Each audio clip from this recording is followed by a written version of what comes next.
وعلیکم ورحمۃ اللہ وبرکاتہ۔ بسم اللہ الرحمن الرحیم۔ ناظرین، آپ دیکھ رہے ہیں نیکسٹ گائیڈنس، اور آج ہم شروعات کریں گے نور الدین زنگی کی قسط نمبر 20 سے۔ زلزلے کی تباہ کاریوں کی بحالی کے دوران بھی سلطان صلیبیوں کی شر انگیزوں کی طرف سے چکنا رہا۔ جو ہی سلطان کو خبر ہوئی کہ ٹیمپلرز اور ہاسپٹلز نے مسلمانوں کے علاقوں میں لوٹ مار شروع کر دی ہے، سلطان نے فوراً لشکر کے 2 حصوں کو ان کی سرکوبی پر مقرر کیا، اس لیے کہ یہ ٹیمپلرز اور ہاسپٹلز 2 طرف سے مسلمانوں کے علاقوں پر یلغار کر رہے تھے۔ یہ دہشت پسند سارے کام یروشلم کے نصرانی بادشاہ بالڈون کی پشت پناہی پر کرتے تھے، اور بالڈون سے بڑھ کر مسلمانوں کا کوئی اور دشمن نہ تھا۔ بالڈون کی طرف یہ لوگ سخت متعصب، کینہ پرور اور انتہائی صفاقانہ فطرت رکھتے تھے، اور اپنے اصل مقاصد کو فراموش کر کے انہوں نے اپنی تنظیموں کو عسکری بنیادوں پر استوار کر دیا تھا۔ اپنی سرگرمیوں میں مسلمانوں کے خلاف ہر جگہ اور ہر محاذ پر جنگ کرنا یہ ثواب سمجھتے تھے، اور اب انہوں نے مسلمانوں کی پرامن آبادیوں پر چھاپے مارنے شروع کر دیے تھے۔ ایک گروہ کے لیے سلطان نے جو ایک حصہ اپنے لشکر کا علیحدہ کیا، اس پر سلطان نے نصیر الدین کو سالار مقرر کیا۔ نصیر الدین اپنے لشکر کے ہمراہ ان دہشت گردوں کی سرکوبی کے لیے حمص اور رباط کی طرف روانہ ہوا، جبکہ شیر اور مجاہدین کو سلطان نے ٹیمپلرز اور ہاسپٹلز کے دوسرے محاذ کی طرف روانہ کر دیا تھا۔ ان دہشت گردوں کے خلاف حرکت میں آتے ہوئے نصیر الدین نے ایک انتہائی مناسب مقام پر اپنے حصے کے لشکر کے مزید 2 حصے کر کے ایک کو گھات میں بٹھا دیا اور دوسرے کو ساتھ لے کر ایک بلند ٹیلے پر چڑھ گیا۔ جو ہی یہ دہشت پسند مار دھار لوٹ مار کرتے ہوئے مسلمانوں کے علاقے میں داخل ہوئے، گھات میں بیٹھا ہوا لشکر کا حصہ ان پر ٹوٹ پڑا۔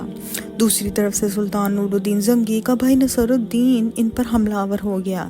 اس 2 طرفہ حملے سے صلیبی دہشت پسند اور نائٹ اور ہاسپٹلز حواس باختہ ہو گئے۔ نصیر الدین کے ہاتھوں انہیں بدترین شکست کا سامنا کرنا پڑا، اور وہ اپنے سینکڑوں آدمی میدان جنگ میں مروا کر بھاگ گئے۔ نصیر الدین نے میدان جنگ سے بھاگنے والے ان بگوڑوں کا دور تک تعاقب کیا۔ ان میں سے کافی کو موت کے گھاٹ اتارا، کچھ کو زخمی کیا، اور ان میں سے ایک کو زندہ گرفتار کر لیا۔ یہاں زندہ گرفتار ہونے والوں کو جب سلطان کے سامنے پیش کیا گیا تو سلطان نے حکم دیا کہ پہلے شہر میں گھس کر ان کی تشہیر کی جائے، پھر سب کو تہ تیغ کر دیا جائے۔ اپنی بدعمالیوں کی وجہ سے وہ کسی نرمی اور ہمدردی کے حقدار نہ تھے۔ دوسرے محاذ پر شیریکو اور مجاہدین نے ان دہشت پسند ٹیمپلرز اور ہاسپٹلز کو جا لیا۔ انہوں نے بھی اپنے لشکریوں کو ان راستوں کے کنارے کنارے گھاٹیوں اور ٹیلوں پر بٹھا دیا۔ جو ہی دہشت پسند آگے بڑھے، شیریکو اور مجاہدین ان پر حملہ آور ہو گئے، اور ان کو کچھ اس ہولناکی سے اپنی تلواروں پر رکھا کہ ان کے اندر دور دور تک افراتفری کا عالم پھیل گیا۔ ان کے بہت سے ساتھی میدان جنگ میں کام آئے، اور ان میں سے اکثر کو گرفتار کر لیا گیا۔ ان لوگوں کو بھی جب سلطان کے سامنے پیش کیا گیا تو سلطان نے ان کے لیے حکم جاری کیا کہ جو شخص ان میں سے اپنی خوشی سے اسلام قبول کرے، اسے رہا کر دیا جائے، اور باقی سب کو قتل کر دیا جائے۔ ان واقعات کے بعد پھر کبھی بھی ان ہاسپٹلز اور ٹیمپلروں کو مسلمانوں کے علاقوں پر لوٹ مار کرنے اور دہشت پھیلانے کی جرات نہ ہوئی۔ سلطان نور الدین زنگی اور اس کے سالار بھی انہی مصیبتوں میں گھرے ہوئے تھے کہ ہنیاس شہر اور قلعے میں جو صلیبی تھے، انہوں نے آس پاس کے صلیبیوں کو اپنے ساتھ ملایا، اور مسلمانوں کے خلاف فتح حاصل کرنے کا انہیں شوق ہوا۔ لہٰذا حمص شہر کے نواحی علاقوں پر انہوں نے چھاپے مارنے شروع کر دیے۔ اس وقت سلطان کا بھائی نصیر الدین اور شیریکو اور مجاہدین تینوں اپنی مہم سے فارغ ہو کر سلطان کے پاس پہنچ چکے تھے۔ لہٰذا سلطان نے دشمن کی طرف پیش قدمی شروع کی۔ حمص کے نواح میں ایک ہولناک خون ریز جنگ کے بعد صلیبیوں کو سلطان نے شکست دی۔ صلیبی شکست اٹھا کر بھاگے۔ سلطان نے پورے زور اور پوری شدت سے ان کا تعاقب کیا، اور یہ تعاقب بنیاس کے قلعے تک جاری رہا۔ پھر سلطان نے بنیاس کا محاصرہ کر لیا۔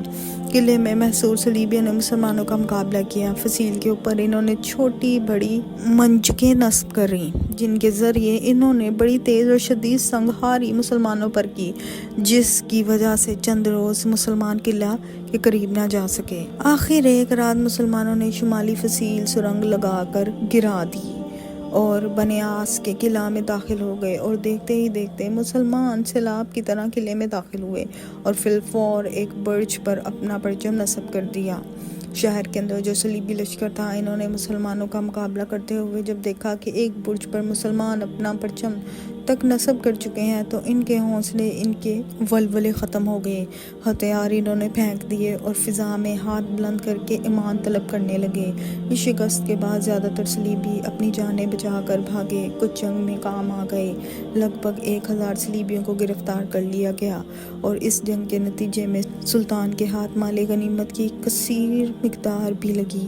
مورخین لکھتے ہیں کہ بنیاس کے محاصرے کے دوران جو جنگ پیش آئی، اس میں سلطان کے چھوٹے بھائی نصرت الدین کی ایک آنکھ ضائع ہو گئی۔ اس موقع پر سلطان نور الدین نے اپنے بھائی نصرت الدین کو مخاطب کرتے ہوئے اس سے جو ہمدردی کے الفاظ کہے تھے وہ تاریخ کے اوراق میں سنہری حروف میں لکھنے کے قابل ہیں۔ سلطان نے اپنے بھائی کو مخاطب کرتے ہوئے کہا، نصرت الدین میرے بھائی، اگر تمہیں یہ معلوم ہو جائے کہ تمہارے اس آنکھ کے ضائع ہونے کی وجہ سے خداوند قدوس نے تمہارے لیے جنت میں کسی قدر نعمتیں جمع کر رکھی ہیں تو تم اپنی دوسری آنکھ بھی راہ خدا میں بخوشی دینے کے لیے تیار ہو جاؤ۔ بنیاس کی فتح کے بعد سلطان نور الدین نے چند روز بنیاس میں قیام کیا۔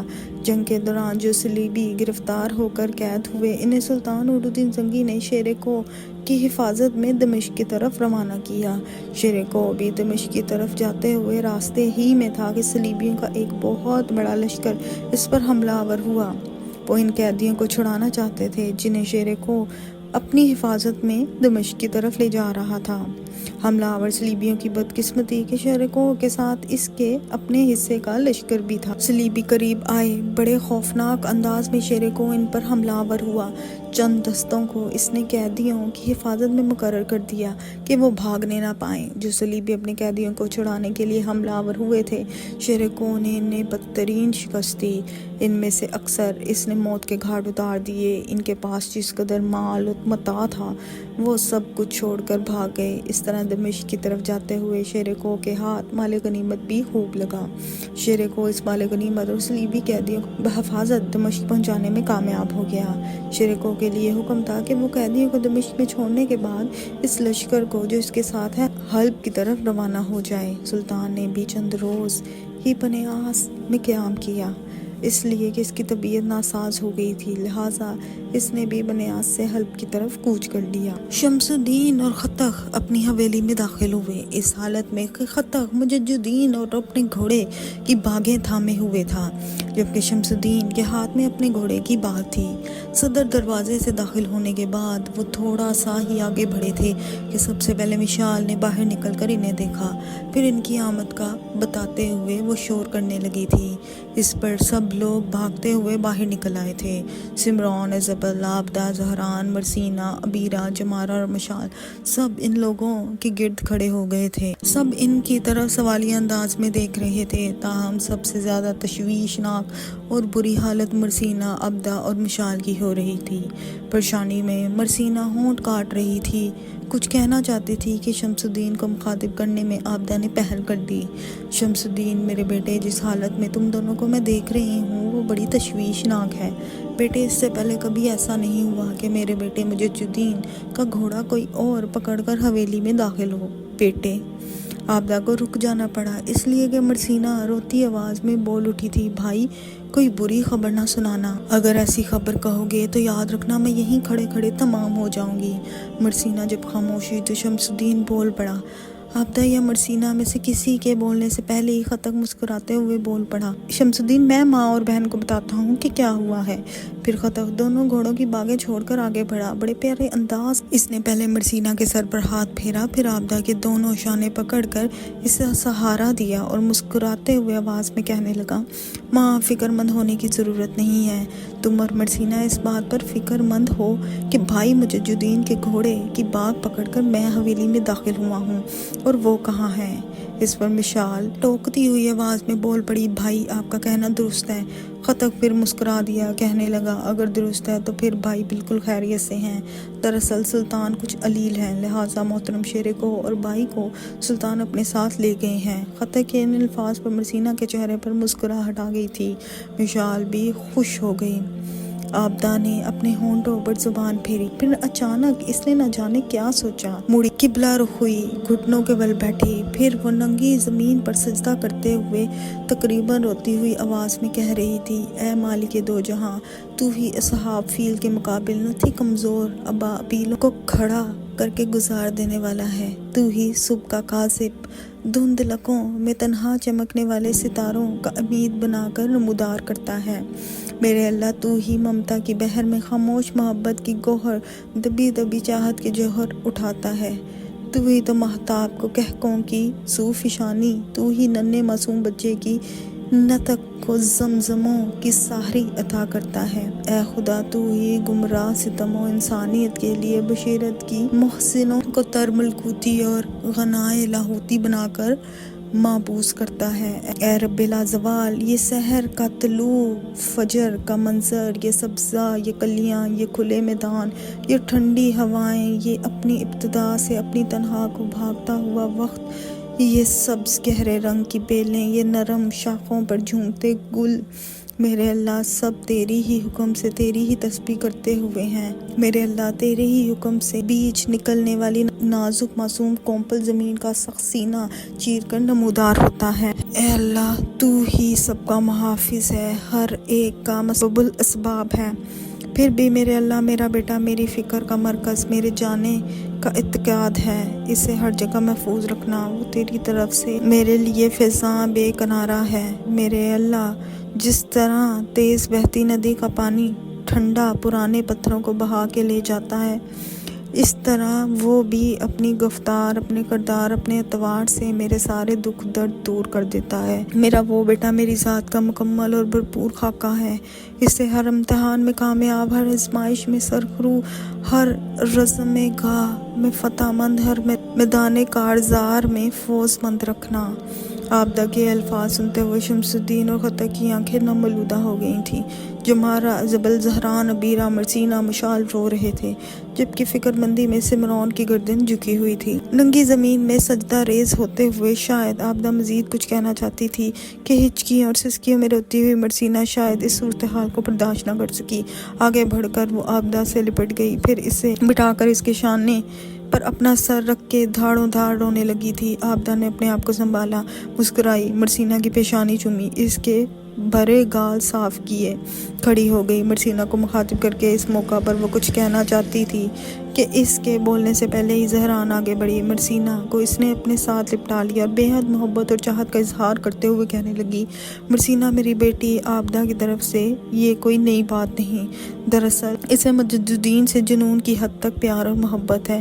یہ تو کچھ بھی نہیں جو اس نے کیا ہے۔ بچپن میں جب کبھی اس سے ہلکا سا بخار بھی ہو جاتا تھا تو وہ ناسازی طبع کی وجہ سے مست ہو جاتا تھا، تو یہ اسی طرح ننگی زمین پر سجدہ ریز ہو کر اس کی سلامتی، اس کی صحت مندی کے لیے دعائیں مانگا کرتی تھی۔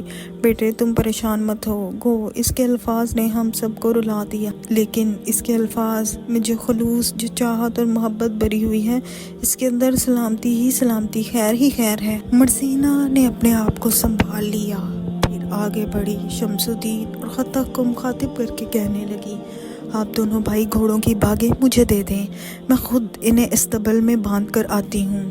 اس پر شمس الدین مسکرایا اور مرسینہ کی طرف دیکھتے ہوئے کہنے لگا، واہ، یہ بھی آپ نے خوب کہی، میری بہن، عمر میں آپ مجھ سے بہت چھوٹی ہیں لیکن رشتے میں مجھ سے بڑی ہیں۔ اگر میں گھوڑے کی باگ آپ کو دوں کہ آپ گھوڑوں کو استبل میں باندھ کر آئیں تو میں سمجھتا ہوں اس سے بڑھ کر میرے لیے ذلت اور ڈوب مرنے کا کوئی مقام ہی نہیں۔ شمس الدین نے آگے بڑھ کر خطک کی بھی دونوں گھوڑوں کی باگیں لے لیں، وہ انہیں استبل کی طرف لے گیا، وہاں زین اتار کر اس نے گھوڑوں کو باندھ دیا۔ خطک نے پہلے ہی اپنے گھوڑے پر بندھی ہوئی اپنی خرجین اتار لی تھی۔ گھوڑوں کو استبل میں باندھنے کے بعد شمس الدین لوٹا، عابدہ کے سامنے آیا، پھر دو چرمی خرجینیں اس نے لا کر خطک کو تھما دی۔ خطک نے تینوں خرجینے تھامی آگے بڑھا، پھر تینوں خرجینے اس نے عابدہ کے پاؤں کے پاس رکھتے ہوئے کہنا شروع کیا، ماں یہ ہم تینوں بھائیوں کی 3 خرجینے ہیں، ان میں ہمارے کپڑوں اور ہمارے ضروریات کے دیگر سامان کے علاوہ۔ خطک یہیں تک کہنے پایا تھا کہ عابدہ نے اس کی بات کاٹتے ہوئے کہہ دیا، مال غنیمت میں تمہارے حصے کا سامان بھی انہی میں ہوگا۔ خطک مسکرا دیا، کہنے لگا، ہاں ماں یہ درست ہے، اب یہ سامان تم جس سے چاہے تقسیم کرو۔ اس پر عابدہ نے غور سے خطک کی طرف دیکھا، کہنے لگے، اس میں جو تمہاری خرجین ہے وہ اٹھا کر مجھے دو۔ خطک نے ایک خرجین اٹھا کر عابدہ کو تھما دی۔ عابدہ نے عبیرہ کی طرف دیکھا۔ عبیرہ آگے بڑھ کر جب عابدہ کے قریب گئی تو عابدہ نے وہ خرجین عبیرہ کے کندھے سے لٹکا دی، کہنے لگی، میری بچی، اس خرجین میں خطک کے حصے کا جو مال غنیمت ہے اس کی تو حقدار ہے، اسے تو جس طرح چاہے خرچ کرے، تیری ماں بھی تیری طرح اس میں حقدار ہے، اب تو اس خرجین کو سنبھال۔ پھر آواز دے کر عابدہ نے جمارہ کو بلایا۔ جمارہ آگے بڑھی۔ عابدہ کہنے لگی، تو پہچانتی ہے اس میں شمس الدین کی زنبیل اٹھا۔ جمارہ ہچکچا رہی تھی، نیچے نہیں جھکی، سوالیہ سے انداز میں شمس الدین کی طرف دیکھ رہی تھی۔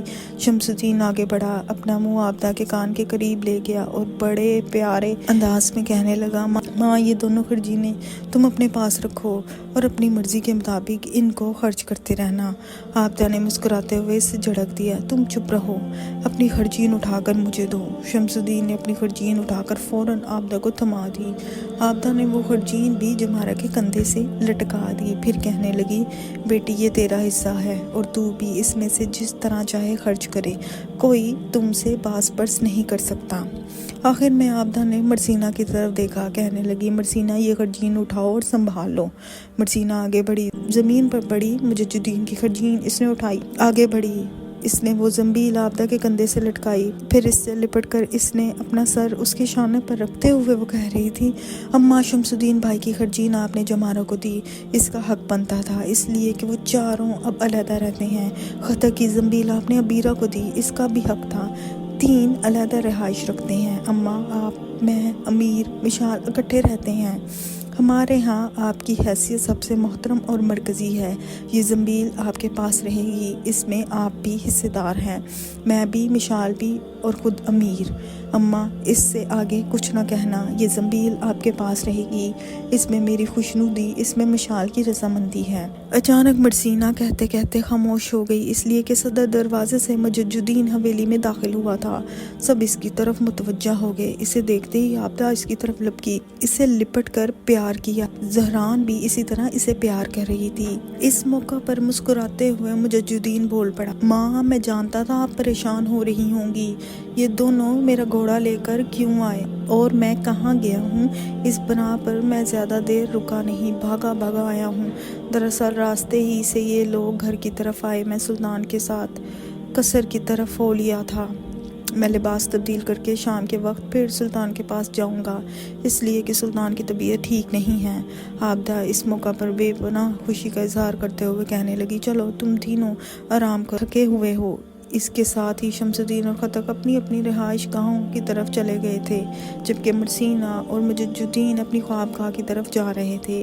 اسی روز مغرب کی نماز کے بعد سب ایک جگہ بیٹھ کر جب کھانا کھا چکے تھے اور باہم گفتگو کر رہے تھے، حویلی کے صدر دروازے پر کسی نے دستک دی۔ شمس الدین اٹھ کھڑا ہوا اور باہر نکلتے ہوئے کہنے لگا، میں دیکھتا ہوں کون ہے۔ سب اس کمرے میں جہاں سمرون بیٹھا تھا شمس الدین کی واپسی کا انتظار کرنے لگے تھے۔ تھوڑی دیر بعد شمس الدین لوٹا، وہ کچھ پریشان تھا۔ مجد الدین کو مخاطب کر کے کہنے لگا، بھائی سلطان نے ہم تینوں کو فوراً طلب کیا ہے، آنے والے شخص نے بتایا ہے کہ سلطان کی طبیعت زیادہ خراب ہو گئی ہے۔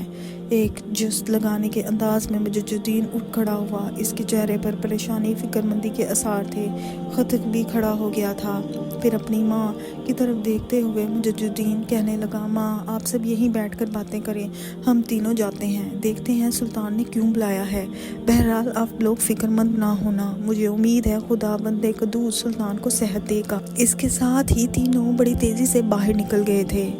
جب وہ قصر میں داخل ہوئے تو انہوں نے دیکھا ان کے پہنچنے سے پہلے ہی قصر میں شیر کو سلطان نور الدین زنگی کا چھوٹا بھائی نصرالدین کا بیٹا زین الدین، اسامہ بن مرشد، فخر الدین، مسعود، سالار، نجم الدین، قاضی عبدالواحد بن بلال، امام عبداللہ بن عساکر، کاتب امام اماد، امام قطب الدین نشار پور، قاضی کمال الدین اور کچھ دیگر سالار اور عمائدین بیٹھے تھے۔ وہ تینوں آگے بڑھ کر اپنے منصب کے مطابق نشستوں پر بیٹھ گئے۔ مجددین جب شیر کو کے قریب بیٹھا تب شیر کو نے مجددین کو مخاطب کیا، مجددین میرے بھائی سلطان کی طبیعت کچھ زیادہ خراب ہے، انہوں نے کوئی اہم فیصلہ کرنے کے لیے سب کو بلایا ہے۔ پھر دھیمے سے لہجے میں اپنے سامنے بیٹھے سلطان کو شیر کو نے مخاطب کیا، سلطان محترم سب آ گئے ہیں، مجددین، شمس الدین اور خطک بھی پہنچ گئے ہیں۔